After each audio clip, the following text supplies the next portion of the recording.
folks, welcome to the latest edition of Nintendo Enthusiast Week in Review. I'm Shawn Long, host and editor at NintendoEnthusiast.com.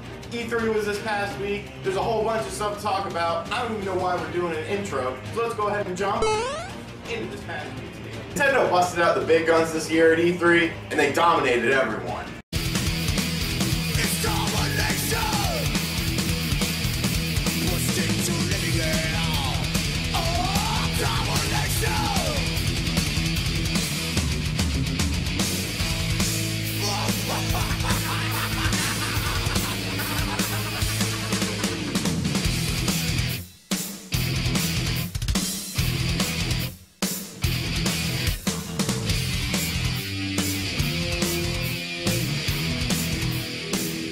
Like I said earlier, Nintendo showcased a bunch of games at E3 this year. I decided to do a top 5 list of the games that I thought were the most badass. Some of the games you might not agree with, but it's my list, so it really doesn't matter, I guess. Basically, what I'm going to do is I'm going to judge it based on what's coming out soonest, what we saw the most of, and what we saw the most gameplay footage of, and what really appeals to me. I'm going to do an honorable mentions right now, and you might not agree with Zelda U being on the honorable mentions, but we didn't really see enough gameplay footage to really give a concrete decision on whether this game's going to be awesome or not, which it probably is no matter what. Anyways, enjoy this little montage I put together of honorable mentions, and then we're going to jump into the top 5 list. Nintendo showed off Kirby and the Rainbow Curse for the Wii U, which uses a clay animation tactic for its graphics. The game looks to be really spectacular and use great touchscreen mechanics. They also showed off Yoshi's Yarn, which is now known as Yoshi's Woolly World. This game uses a yarn-style animation for its graphics, and it looks to be spectacular. Yoshi fans should feel right at home with this upcoming adventure. Level 5's Fantasy Life is also hitting the States thanks to Nintendo. This is a simulation RPG for the 3DS, kind of reminiscent of Harvest Moon, but a lot more in depth. Tons of character customization. Hope to see more of this game soon.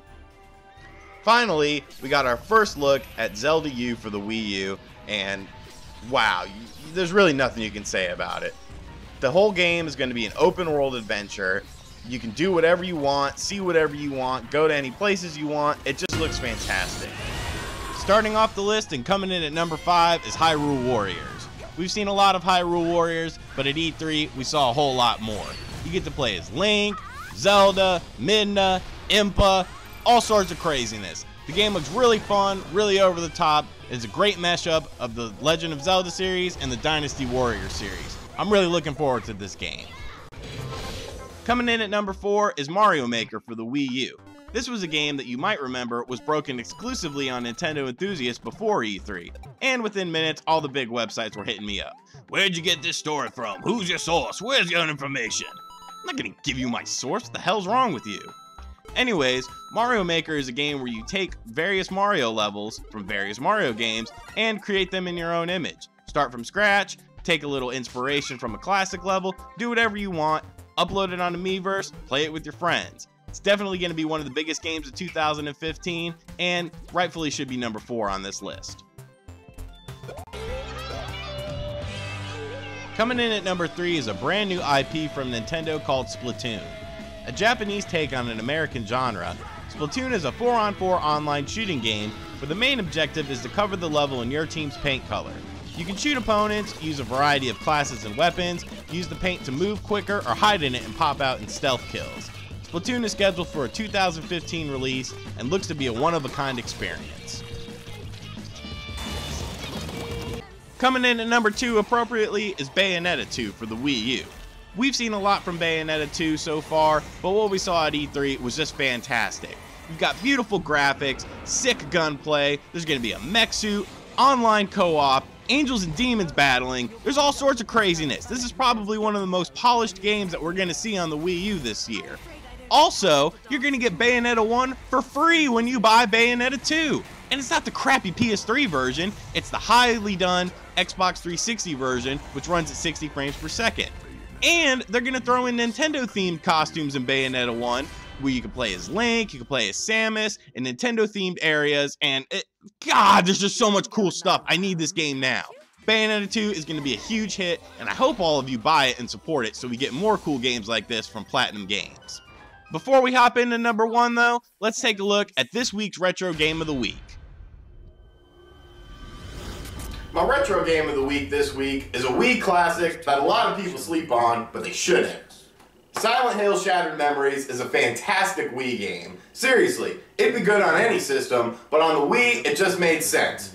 It's basically a reimagination of Silent Hill 1 with Wii remote controls that just make it fantastic. There's no combat, you're just running away from situations, but with I think there's 13 endings, most of which I haven't seen yet, and I've played through the game several times.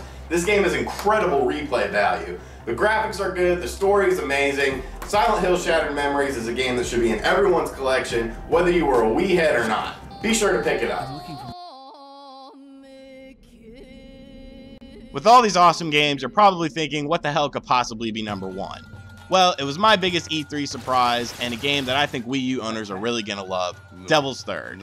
Spearheaded by Nintendo and Mr. Itagaki, the creator of the Dead or Alive and Ninja Gaiden series, Devil's Third is a hardcore Japanese, over-the-top game that's just bloody good fun. Fans of No More Heroes and Mad World will feel right at home with the game's stylistic killings, bad language that I love, awesomeness, rockstar attitude. The game will feature a full-fledged single-player and online experience, which looks to be fantastic. There's over 10 modes in the online experience. There's going to be kill streak rewards, all sorts of craziness. The game is a third-person adventure that switches to first-person when shooting, and it just looks fantastic, man. It's definitely the game that got me the hypest at E3 this past week. Ivan, it's been years since you've come to my bedroom. Nintendo also showed off some new Smash Brothers stuff, including new characters, new modes, new everything.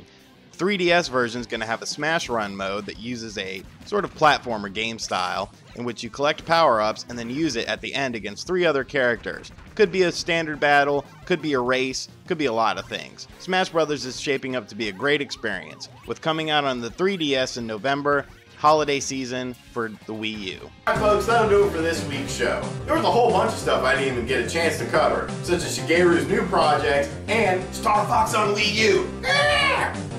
Be sure to check out all of our previews for the games on our E3 hub on NintendoEnthusiast.com. I'd like to give a special shout out to the crew who went to E3. I didn't go this past year, but I will be there next year. So E3, LA, be prepared. Be sure to check out NintendoEnthusiast.com, subscribe to our YouTube page, follow me on Twitter, hit me up, say whatever you want. You like the show, you don't like the show, cool, just let me know so I can improve it to make you, the fans, happy. Now, gotta dance, folks. There's so much cool stuff that I just got to dance. Yo, it's the Mario Brothers, and plumbing's the game. Found the secret water while working on the drain. Lend the princess a hand in the mushroom land. Join the action with